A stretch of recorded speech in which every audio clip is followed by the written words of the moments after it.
So if you think about it, most businesses will still have the phone ring in some capacity for an inbound inquiry. Okay, yes, modern technology, it's going to be come through sometimes in electronic means, i.e. they're going to inquire via email or some type of web inquiry.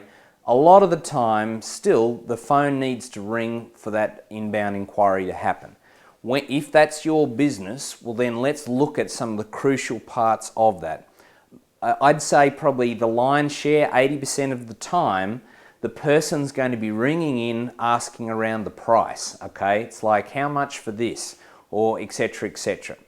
Okay, so we got to get around only the conversation being about price. So the first question, and it's a great question, so they ring in, you answer the phone. I always say a rule there is, you know, if we're smiling, it's going to help the person to have a good impression of the business. If you think about it, your state's poor and you're not wanting to be there, or your team, that's how we're going to come across. So firstly, smiles is a good thing. After they say, hey, I'm ringing up, you know, to check out the price of whatever widget or service you provide, okay, one quick question that we have to do is saying this, you know, thanks very much for your call. Would it be okay if I ask you a couple of quick questions? Now, if you think about that, I reckon every time we have done that question or that script, in all of the days that I've been coaching businesses, the universal answer is always yes, okay? You just can't say no to that question. So that's the first thing.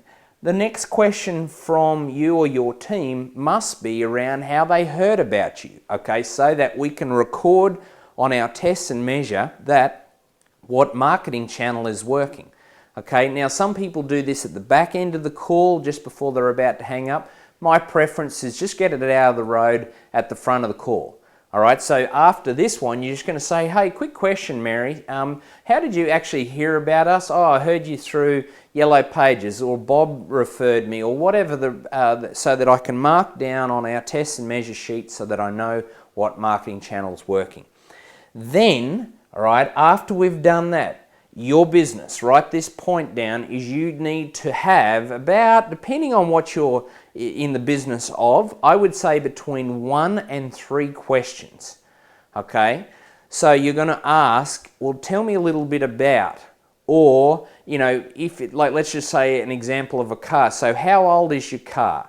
All right, how many Ks do you do it? I'm just thinking of like a tire business, and that would be some of the questions, right, to get them away from price, okay? Now, the other thing here at the back end of this inbound phone call that I am going to tell you is I don't like giving the exact price out.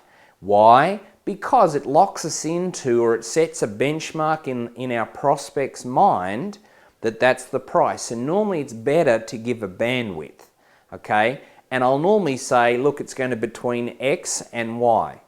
And for us to have a specific look to give you a solution, Bob, what I'm going to suggest is you bring or come in, or we come to you to make a proper assessment of what you need, so that I can be exact in giving you a solution. Okay, so that we don't go, oh, it's X price, and they go, thank you very much, hang up, boom, and we're done. That's it, okay? So to get around that, there's a series of questions. Let's just go over them again so you got it. Okay, we need an intro straight after when we get talking. Thanks very much for your call. Would it be okay if I ask you a couple of quick questions? Thereafter, let's get the test and measure question out. How'd you hear about us? Thereafter that, between 1 and 3 questions depending on your business, so that you find out more about them and then can go to a solution, okay? So that we get away from, hey, it's this price, phone hangs up. So make sure you've got a strategy. Here's another one. If you've got a team, you have to train this, okay? So that, and doing role play is the best way to do that. Okay, so let's role play it. Make sure its scripts are written down in front of the desk where the person or people who are answering the phone are sitting, so that it just becomes unconsciously competent. All right, so that they just do it on autopilot rather than having to think through every part of this particular inbound phone call. Great. Great strategy. Make sure you've got it written down. Go and put it into your business today if you haven't got it.